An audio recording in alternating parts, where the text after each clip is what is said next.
Kabanata 36. Ang unang suliranin. Mga tauhan. Juniel Domale bilang Kapitan Tiago, Jesselyn Aralan bilang Maria Clara at Tia Isabel, Mary Grace Digitos bilang tagapagsalita at si Andeng. Si Maria Clara ay laging umiiyak at hindi alintana ang pag-aliw sa kanya ng tiya at ni Andeng na kapatid sa suso. Nadagdagan pa ang kanyang sama ng loob nang pagbawalan siya ng kanyang ama na makipag-usap kay Ibarra habang hindi pa inaalisan ng ekskomunyon ng mga praile. Pumunta si Kapitan Tiago sa kumbento nang ipatawag siya ng kura. Nag-usap sila ni Maria Clara, Andeng, at ang Tia Isabel.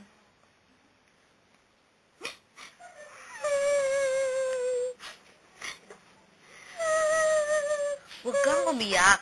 Alisin din ang ekskomunyon. Sulatan natin ang papa at magdimos tayo ng malaking halaga.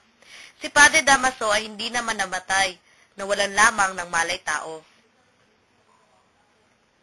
Tumigil ka nga naman. Gagawa ako ng paraan upang magkausap kayo. Kaya nga may kumpisal ay para sa mga kasalanan.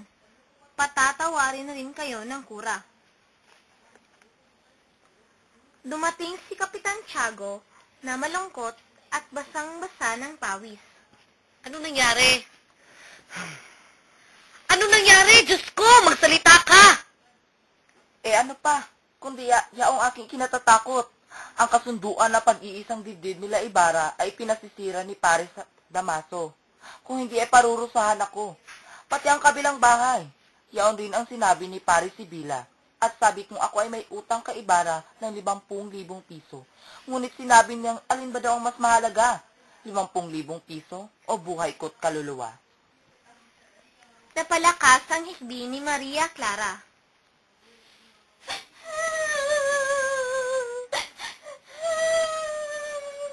Anak ko, huwag ka nang umiyak. Ang iyong ina ay umiiyak kung naglilihi lamang.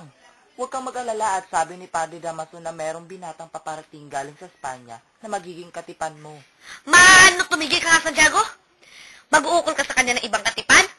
Akala mo ba ganun lamang kadali na parang napalit ng damit? Ganyan din ang nasa loob ko. Mayaman si Crisostomo Ibarra, pero ang mga Kastila ay masalapi, kaya sumusunod. Ako'y kanilang binantaan ng isa pang ekskomunyon. Di ba't kaibigan mo ang arsobispo? Bakit hindi mo siya hingan ng tulong? Puro pagpapahirap lamang kay Maria ang naiisip mo?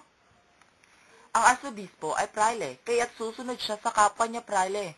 Huwag ka na umiyak, anak. Ayaw kong makitang nagmumugto ang iyong mga mata sa pagdating ng Kapitan General. Tingnan mo ako, anak. Ako higit na sawing palad kaysa sayo, pero di ako umiiyak.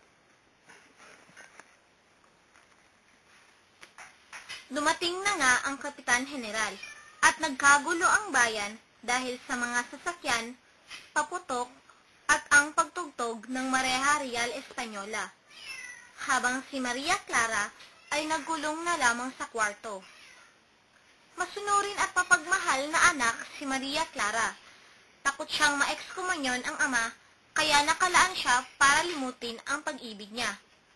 Ang puso niya ay nasa kalungkutan at kawalan ng pag-asa. Hindi niya alam kung bakit inilalayo ng kaiisang pag-ibig niya. Kaya siya ay nagdasal sa Berheng Maria. At sa ganitong ayos siya naabutan ng Tia Isabel. O Maria Clara, ang Kapitan General ay ibig kang makausap. Pakisabi na lamang na ako'y miskit. Marahil ay patutugtugin lamang ako ng piano at paawitin. Ngunit nakapangako na ang iyong ama. Gusto mo ba siya ay mapahiya? At dahan-dahang tumayo si Maria Clara at nagsimulang mag-ayos.